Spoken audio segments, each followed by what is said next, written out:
العظيم أعوذ بالله من الشيطان اللعين الرجيم بسم الله الرحمن الرحيم الحمد لله رب العالمين والصلاة والسلام على أشرف الأنبياء والمرسلين سيدنا ونبينا وشفيع ذنوبنا وحبيب قلوبنا وطبيب نفوسنا مولانا بالقاسم محمد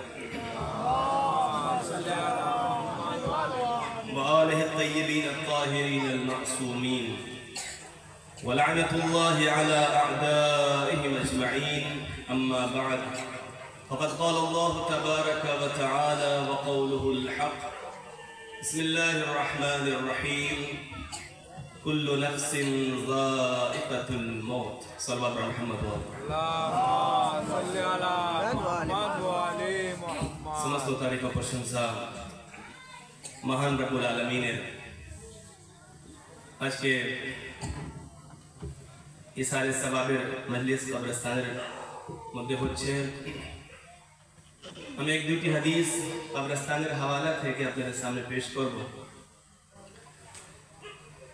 আমি যে আয়াতের তেলাওয়াত আপনাদের সামনে পেশ করেছি যার ভিতরে খোদাবন্দ আলম ইরশাদ করছে कि कुल्लु नफ्सिन जायकातुल मौत প্রত্যেকটি জীবকে মতের স্বাদ চাখতে হবে মতের মজা চাখতে হবে কোনো ব্যক্তি এরকম বলতে পারবে না कि मौत আমার আসবে না और মতের উপরে সবাই লোক বিশ্বাস রাখে চাहे যে মযহবের লোক না হোক যে মযহবের লোক হোক না কেন মতের উপরে সবারই বিশ্বাস আছে সবারই यकीन আছে कि मौत একদিন আসবে কিন্তু কোন দিন মত আসবে সে কেউ জানে না ইমাম আলী আলাইহিস সালাম যখন সিফিনের যুদ্ধ থেকে ফিরে আসছেন তো নিজে দারুল হুকুমত কে কুফা কে বানিয়েছেন और কুফার মধ্যে যখন আপনি প্রবেশ করছেন তো অনেক লোকজন আপনাকে ওয়েলকাম করার জন্য ওখানে এসে গেছে और इमाम अली अलैहिस सलाम লোকজনকে দেখছেন তো সমস্ত সাহাবাদের দিকে লক্ষ্য করে আপনি কিছুই বলছেন না বলকে সব থেকে আগে ওখানে ঢোকার আগে ওখানে যে কবরস্থান আছে যে মৃত লোক আছে তাদের দিকে লক্ষ্য করে ইমাম ওখানে আগে কথা বলছেন और इमाम ওখানে প্রথম কথা বলছেন कि या अहलद दयारिल मुहशा ए भयंकर जगह থাকার লোক ভয়াবহ স্থানে থাকার লোক যেখানে খৌফ আছে যেখানে ডর আছে ইয়া আহলাত তুরবা ইয়া আহলাল গুরবা ইয়া আহলাল ওয়াহদা ইয়া আহলাল ওয়াহশা ওখানে জীবিত লোক আছে কিন্তু ইমাম জীবিত লোকদের সঙ্গে কোনো কথা বলছে না এখনো বলকে যে মৃত লোক আছে যে কবরস্থানের ভিতরে যে কবরের ভিতরে আছে তাদের দিকে লক্ষ্য করে ইমাম বলছেন যে এ वहशत ज़दा ঘরের ভিতরে থাকার লোক যেখানে একা আছে মানুষ যেখানে তনহা আছে যে মাটির ঘরের ভিতরে আছে তাকে ইমাম আগে লক্ষ্য করে ওনাদেরকে বলছেন তারপর ইমাম বলছেন যে আনতুম লানা ফারাতুন সাবিক আমাদের মধ্যে আর তোমাদের মধ্যে পার্থক্যই আছে যে তোমরা আমার থেকে আগে ওখানে চলে গিয়েছো ওয়া নাহনু লাহুম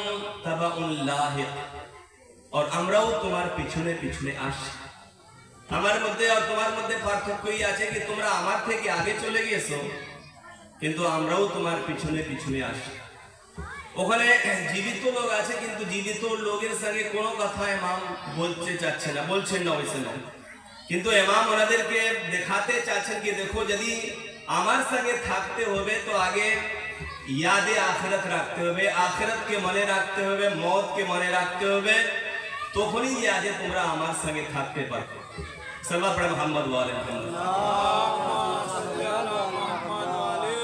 তারপরে ইমাম যে আছেন ওখানে যারা মৃত লোক আছে তাদের সঙ্গেই কথা বলছেন ফাম্মাদ দূর ফাকাদ সুকিনাত ওয়া আম্মাল আমওয়াল ফাকাদ কুসিমাত ওয়া আম্মাল আজওয়াজ ফাকাদ নুকিহাত ইমাম ওখানে মৃত লোকদের সঙ্গে কথা বলছেন যে ও আম্মাল আজওয়াজ ফাকাদ নুকিহাত ওয়া আম্মাল আমওয়াল ফাকাদ কুসিমাত ওয়া আম্মাল আমওয়াল ফাকাদ কুসিমাত ইমাম ওনাদের সঙ্গে কথা বলছেন যে দেখো তুমি যে কষ্ট করে যে ঘর তৈরি করেছিল দুনিয়ার মধ্যে, যার যে অনেক কষ্ট করে তুমি টাকা হাসিল করেছো, তারপরে তুমি যে ঘর তৈরি করেছো, ফাম্মাদুর ফাকাদ সুকিনা, যার মধ্যে তুমি থাকছিল, তোমার মারা যাওয়ার পরে আজকে ওই ঘর যে আছে, ওই ঘরের ভিতরে অন্য লোক এসে বাস করছে।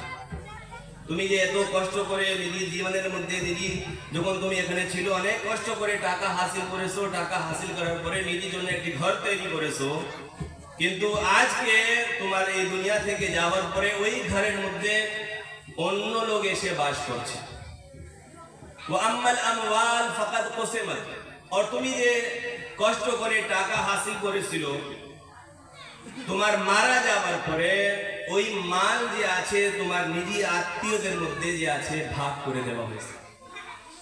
ওয়া আম্মাল আজওয়াজ ফাকাদ নুকিহাত, আর তুমি যার সঙ্গে বিয়ে করেছিল, তোমার মারা যাওয়ার পরে তোমার স্ত্রী যে আছে অন্যদের সঙ্গে যে আছে বিয়ে করে নিয়েছে। হাযা খাবারু মা ইনদাকুম, ইমাম বলেন যে এটা হচ্ছে তোমার জন্য খবর, যে এখন তোমার মারা যাওয়ার পরে তোমার মাল যে আছে নিজের আত্মীয়দের মধ্যে বিতরণ হয়ে গেছে, তোমার স্ত্রী যে আছে অন্যদের সঙ্গে বিয়ে করে নিয়েছে, তুমি যে ঘর তৈরি করেছিল, তোমার মারা যাওয়ার পরে ওই ঘরের মধ্যে অন্য লোক এসে বাস করছে। এটা তোমাকে আমি তোমার জন্য খবর বলেছি। এবার ইমাম সুম্মাল তাফাত ইমাম ইলা আসহাবিহি, ইমাম যে আছেন ওই সময় নিজে আসহাবদের দিকে লক্ষ্য করে ইমাম বলছেন যে দেখো, যদি ইনাদের থেকে জিজ্ঞেস করা যায়, ইনাকে তো আমি নিজে খবর বলে দিয়েছি কি তোমার মারা যাওয়ার পরে এখানে খবর কি আছে। ইমাম বলছেন কি যদি ইনাদের থেকে জিজ্ঞেস করা যায় कि बोलो এই সময় ওখানে কি খবর আছে, ওখানকার খবর তুমি আমাদেরকে বলো, তো যে ইমাম বলছেন যে যদি ওনাদেরকে জীবিত করা যায় তো শুধু একটি কথা বলবে, এখানকার যে জিনিস কাজে আসছে সে হচ্ছে তাকওয়া ইলাহি। একটু সালাত পড়ে মুহাম্মদ ওয়া আলি মুহাম্মদ, একটু সালাত পড়ে মুহাম্মদ ওয়া আলি। তাকওয়ার মানা কি আছে? তাকওয়ার মানা হচ্ছে ওয়াজিবাতের উপরে আমল করা, হারাম থেকে নিজেকে বাঁচানো। একটু সালাত পড়ে মুহাম্মদ ওয়া আলি মুহাম্মদ। और एक और हदीस আছে মতের সম্পর্কে, पैगंबर इस्लाम इकरा सलात पर मोहम्मद वाले पैगंबर इस्लाम থেকে riwayat আছে, पैगंबर इस्लाम বলেন যে প্রত্যেক দিন কবর দিয়ে আছে, কবর থেকে 5টি আওয়াজ বের হয়। আর কি আমরা কবরস্থানে যে মজলিস করছি সালে সওয়াবের জন্য, पैगंबर इस्लाम বলেন যে প্রত্যেক দিন কবর থেকে 5টি আওয়াজ বের হয়। প্রথম আওয়াজ কি আছে? আনা বাইতুল ওয়াহদা, আনা বাইতুল ওয়াহদা ফাহমিলু ইলাইয়া আনিসা, আমি তনহাই ঘরের ভিতরে আছি, মানে এখানে আমি একা আছি, আর যখন এখানে এসো তো এখানকার জন্য তুমি নিজের সঙ্গে আনিসকে নিয়ে এসো, নিজের সঙ্গে মদদগারকে নিয়ে এসো, নিজের সঙ্গে যে তোমার সাহায্যকারী থাকে তাকে সঙ্গে করে নিয়ে এসো।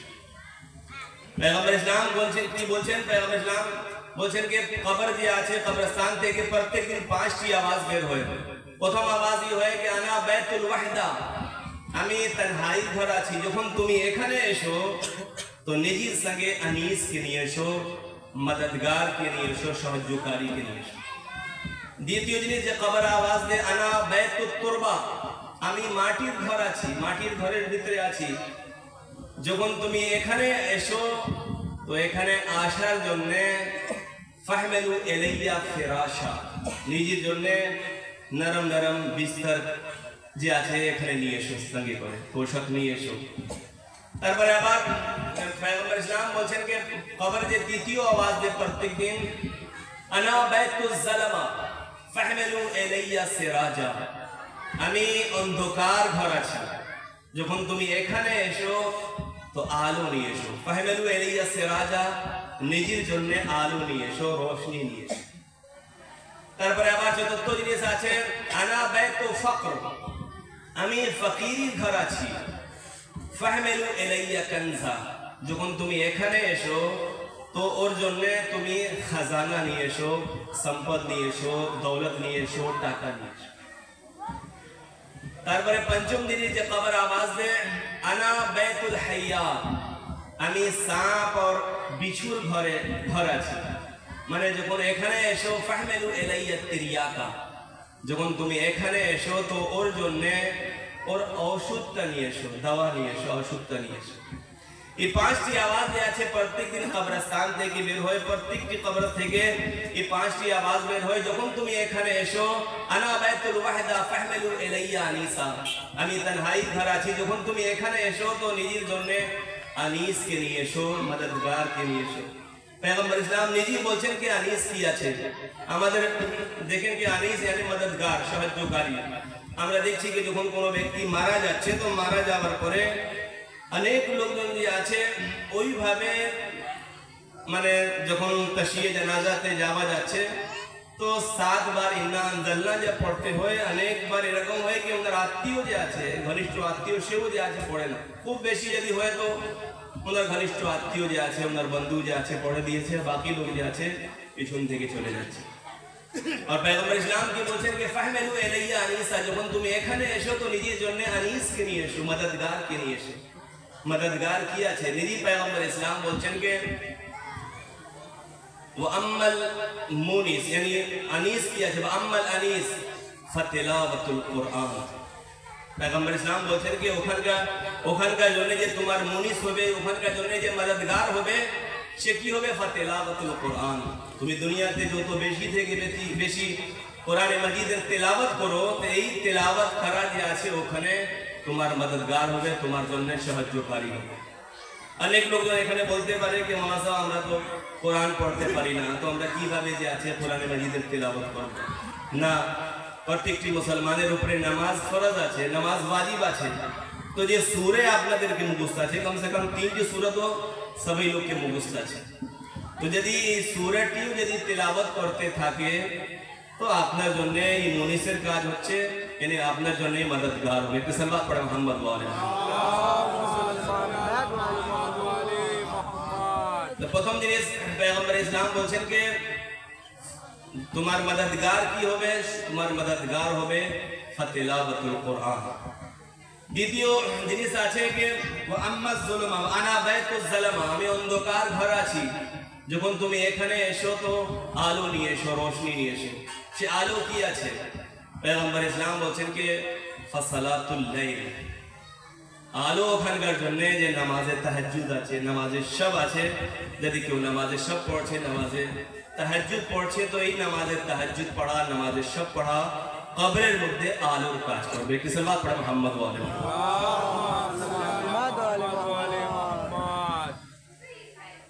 আর তৃতীয় জিনিস আছে আনা বাইতুত তুরবা, আমি মাটির ঘর আছি। যখন তুমি এখানে এসো তো নিজের জন্য ফরশ নিয়ে এসো, বিস্তর নিয়ে এসো। ওয়া আম্মাল ফিরাশ ফাআমালুস সালিহ, আর ওখানকার জন্য yani বিস্তর কি আছে, ওয়া আম্মাল ফিরাশ ফাআমালুস সালিহ, যদি আপনি নেক কাজ করেন, ভালো কাজ করেন তো এই আপনার জন্য কবরের মধ্যে যে আছে আমলে সালেহ হবে, আপনার জন্য বিস্তরের কাজ করবে। আর একটি আর আছে যে আনা বাইতুল হাইয়াত, আমি কাকড়া বিছি আর সাপের ঘর আছি। এখানে যখন এসো তো ওর জন্য ওষুধকে নিয়ে এসো। তো ওষুধটা কি আছে? পয়গম্বর ইসলাম নিজে বলছেন যে ওষুধ হচ্ছে ফাসসাদাকা। ফাসসাদাকা yani আপনি যে সাদাকা দান করছেন, কারোর মদদ করে দিচ্ছেন, কারোর সাহায্য করে দিচ্ছেন, এই সাদাকা দেওয়া, এই দান করা, কারোকে মদদ করা, সাহায্য করা, এটা হচ্ছে আপনার জন্য সাপ আর কাকড়ার বিষের ওষুধ হচ্ছে। একটু সাল্লাল্লাহু আলাইহি মুহাম্মদ ওয়া আলিহি। আর একটি আর জিনিস আছে আনা বাইতুল ফকর, আমি ফকিরের ঘর আছি। যখন তুমি এখানে এসো তো ওর জন্য দৌলত নিয়ে এসো, সম্পদ নিয়ে এসো, টাকা নিয়ে এসো। সে টাকা কি হচ্ছে ফাকুল লা ইলাহা ইল্লাল্লাহ, লা ইলাহা ইল্লাল্লাহ বলো। আর শুধু লা ইলাহা ইল্লাল্লাহ বলা yani আমি আল্লাহ ছাড়া আর কোনো খোদা নেই, শুধু এটা বলতেই হবে না, বলকে বলার উপরে ঈমানও রাখতে হবে। যদি পাঁচটি জিনিস কারোর ভিতরে থাকে তো সে আরাম থেকে কবরের মধ্যে থাকতে পারবে। ওয়া আখিরু দাওয়ানা আলহামদুলিল্লাহি রাব্বিল আলামিন। আপনাদের থেকে অনুরোধ আছে কি এক মারতবা সূরা আল হামদ ও 3 মারতবা সূরা কুল হুয়াল্লাহ তেলাওয়াত করা।